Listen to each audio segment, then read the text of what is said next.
लोकसभा के साथ साथ उड़ीसा में भारतीय जनता पार्टी की सरकार बनाने के लिए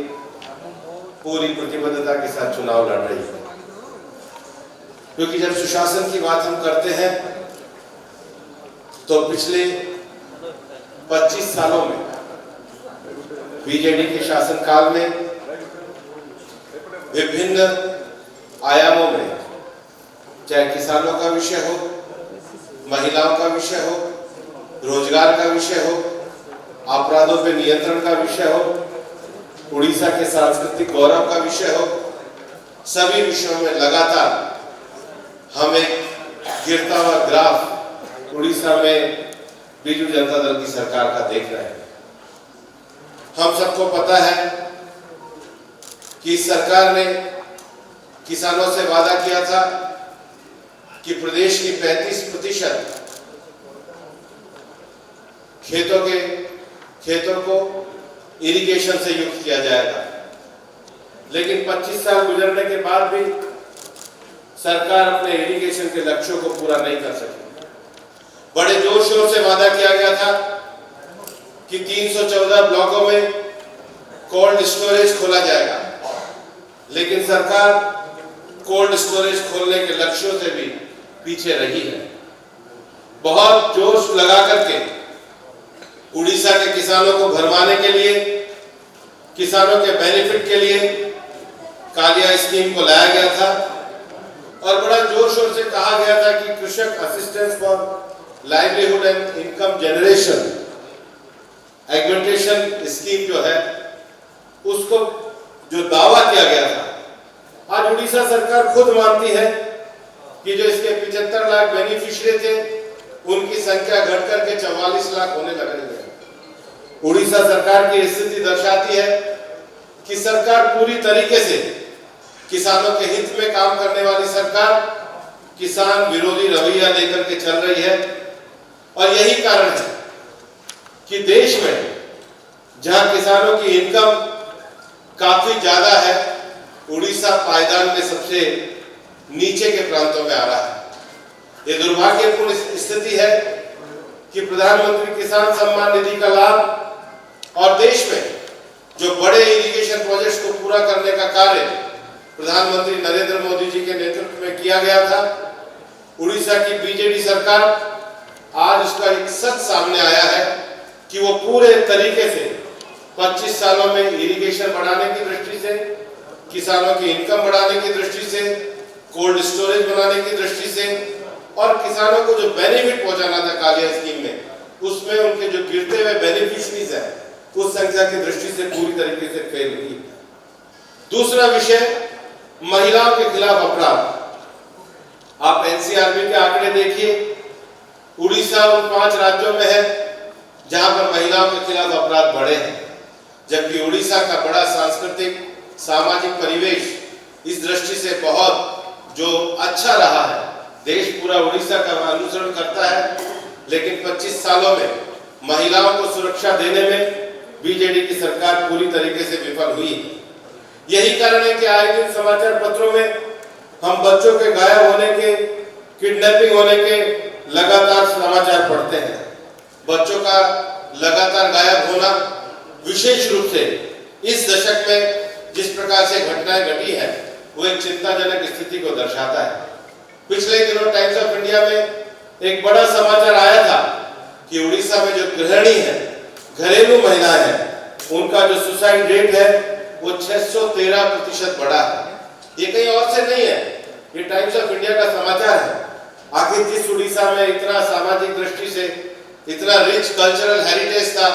सामाजिक दृष्टि से इतना जो परिपक्व उड़ीसा था, पिछले 25 वर्षों के शासनकाल में हमने उस सामाजिक तनाव को रोकने के लिए उड़ीसा की सरकार पूरी तरीके से विफल साबित हुई। तीसरा विषय अगर युवाओं की दृष्टि से हम देखेंगे तो युवाओं की दृष्टि से आज दुर्भाग्यपूर्ण स्थिति है कि एक जॉबलेस स्थिति पूरी उड़ीसा में निर्मित हुई है। अगर आप कुछ समय के समाचार पत्रों में देखेंगे और समय समय पे हमारे पार्टी के द्वारा भी इस विषय को उठाया गया है कि बहुत तेजी से माइग्रेंट लेबर उड़ीसा के मुंबई, सूरत और बेंगलुरु में उनकी संख्या में वृद्धि हो रही है। और लगभग पिछले एक साल में, ये भी सब समाचार पत्रों में आया है, पिछले एक साल में 40,000 से ज्यादा माइग्रेंट लेबर निकल करके उड़ीसा से गए हैं। ये सरकार एक तरफ जहां पर सिंचाई बढ़नी चाहिए थी, सिंचाई नहीं दे पाई, जहां पर कोल्ड स्टोरेज देने थे, कोल्ड स्टोरेज नहीं दे पाई,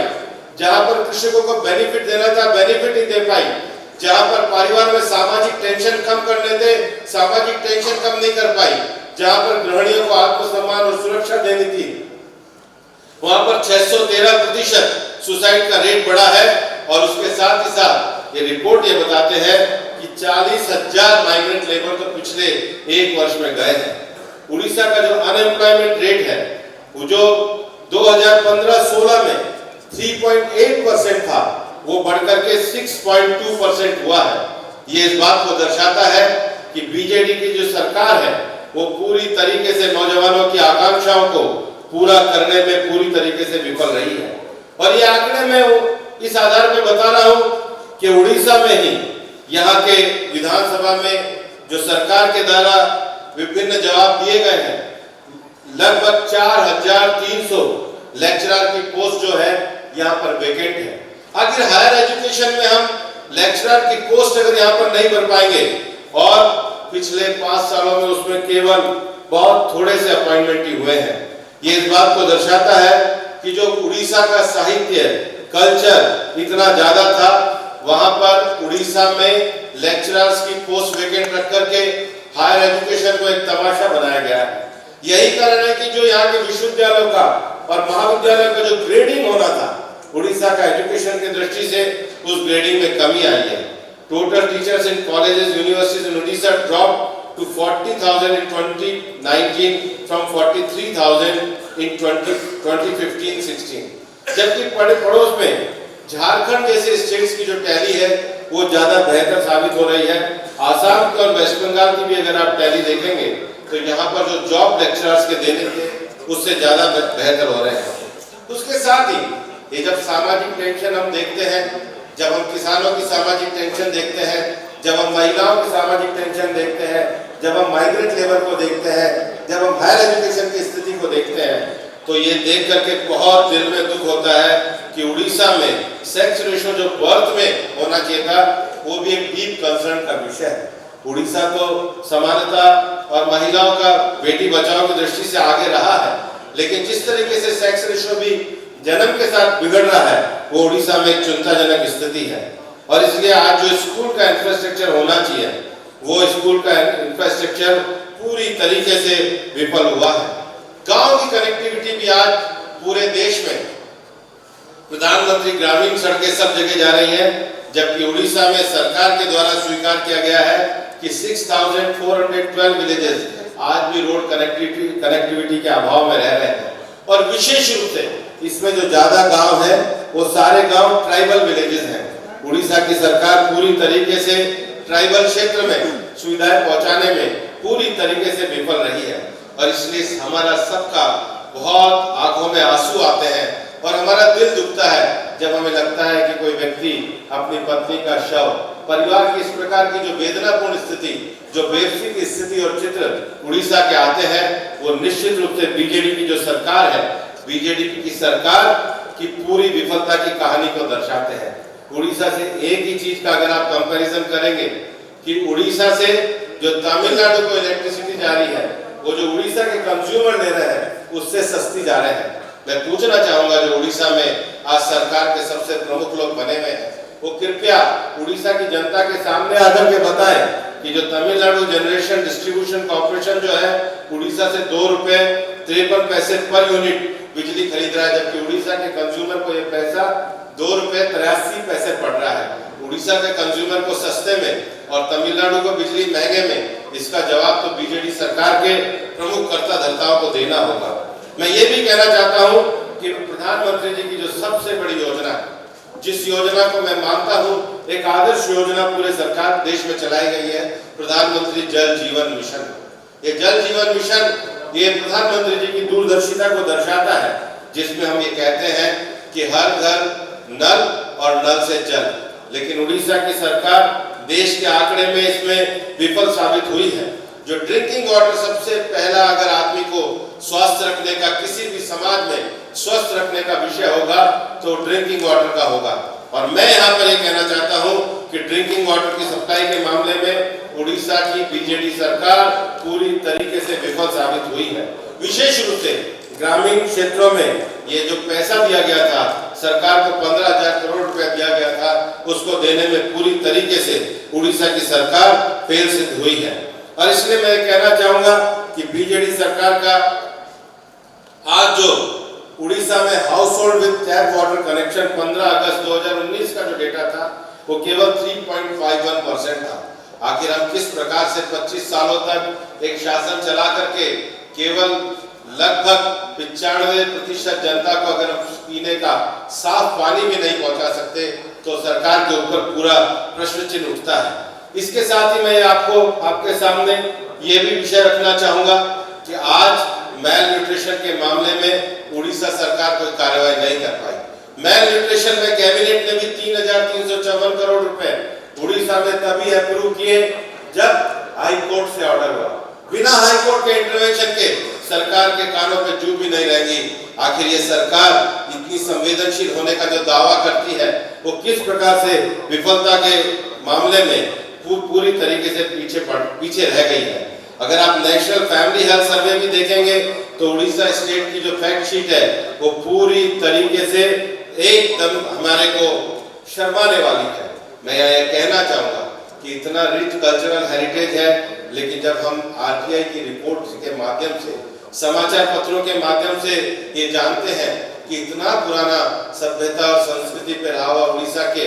जो पाम लीफ के जो मैन्युस्क्रिप्ट्स हैं वो लगभग 20,000 गायब है। आखिर ये सरकार न किसानों की रक्षा कर पा रही है, न महिलाओं की रक्षा कर पा रही है, न माइग्रेंट लेबर को रोक पा रही है, न सिंचाई के साधन दे पा रही है, न विश्वविद्यालय में लेक्चरर भर्ती कर पा रही है, न सेक्स रेशियो को मेंटेन कर पा रही है। और उसके साथ साथ उड़ीसा की इतनी बड़ी सांस्कृतिक चोरी, और ये कोई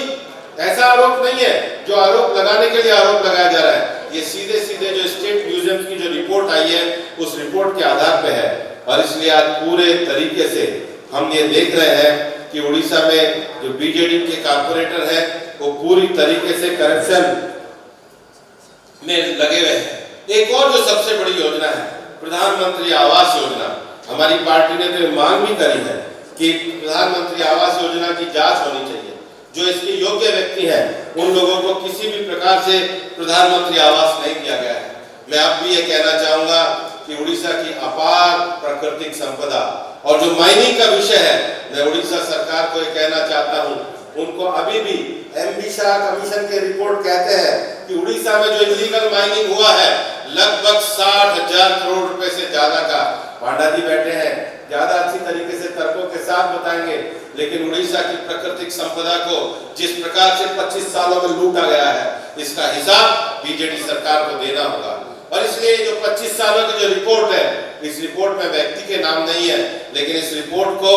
भारतीय जनता पार्टी के कार्यकर्ता आज उड़ीसा के चुनाव में जन जन तक ले जाना चाहते हैं। पहला, मैं वापस से दोहराना चाहूंगा, 314 ब्लॉकों में कोल्ड स्टोरेज का वादा था, झूठा साबित हुआ। कालिया जो इतनी बड़ी योजना सरकार लेके आई थी, बेनिफिशियरी के दावे लगातार कम हो रहे हैं, इरिगेशन एरिया लगातार कम हो रहा है, किसानों की आय उड़ीसा में सरकार की सबसे निम्नतम है। इलीगल माइनिंग, आज भी शाह कमेटी की रिपोर्ट के बाद अगर उड़ीसा में जांच कराई जाएगी तो इलीगल माइनिंग के बहुत काले कारनामे सामने आएंगे। मैल न्यूट्रिशन हाई कोर्ट के ऑर्डर के बाद ही है। महिलाओं के ऊपर अत्याचार, माइग्रेंट लेबर, इस सब स्थिति में 25 सालों में राज्य की स्थिति बहुत दयनीय हुई है। और सबसे बड़ी बात कि तमिलनाडु को उड़ीसा से सस्ती बिजली और उड़ीसा के जो हमारे कंज्यूमर्स हैं उनको महंगी बिजली, इस बात का जवाब बीजेडी की सरकार को देना होगा। भारतीय जनता पार्टी ने जो आज ये चार्जशीट जारी करी है, ये चार्जशीट तथ्यात्मक है, ये चार्जशीट फैक्ट पे आधारित है, ये आरटीआई पे आधारित है, ये सरकार के डेटा पे आधारित है, ये सरकार के द्वारा दिए गए विधानसभा के जवाब पे आधारित है, ये सीधे सीधे लोकसभा में उठाए गए प्रश्नों पे आधारित है। और इसलिए हम जो चुनाव लड़ना चाहते हैं ये गवर्नेंस के आधार पर लड़ना चाहते हैं। भारतीय जनता पार्टी का संकल्प है कि जो गवर्नेंस उड़ीसा में डिरेल हुआ है। जो सबका साथ सबके विकास की प्रक्रिया उड़ीसा में डिरेल हुई है, उड़ीसा के किसानों के लिए, उड़ीसा के नौजवानों के लिए, उड़ीसा के सांस्कृतिक गौरव की रक्षा के लिए, उड़ीसा के नौजवानों के सपनों को पूरा करने के लिए भारतीय जनता पार्टी सुशासन के आधार पे चुनाव लड़के अगले विधानसभा चुनाव में पूर्ण बहुमत के साथ सरकार बना रही है। और केंद्र में मोदी जी की गारंटी को लेकर के आज 400 पार के लक्ष्य के साथ एक विकसित भारत का संकल्प लेकर के चल रहे हैं। और विकसित भारत में विकसित उड़ीसा सबसे आगे होगा। इसी संकल्प को हम पूरा करने के लिए लेकर के जा रहे हैं। और जो चार्जशीट हमने आज यहाँ पर दी है, इसकी जगह जगह पर उड़ीसा के हर गांव में हम चौपाल लगा करके 25 साल के कुशासन को जनता के सामने ला करके उड़ीसा की जनता को आह्वान करना चाहते हैं कि उड़ीसा को एक नए सुशासन के नाते भारतीय जनता पार्टी को एक अवसर देकर के एक उड़ीसा में परिवर्तन, विकसित सुशासन वाले, सांस्कृतिक गौरव वाले उड़ीसा को आगे बनाने के लिए, जनता का समर्थन मांगने के लिए और भारतीय जनता पार्टी की सरकार बनाने के लिए हम ग्राम ग्राम चौपाल का आयोजन करेंगे। धन्यवाद।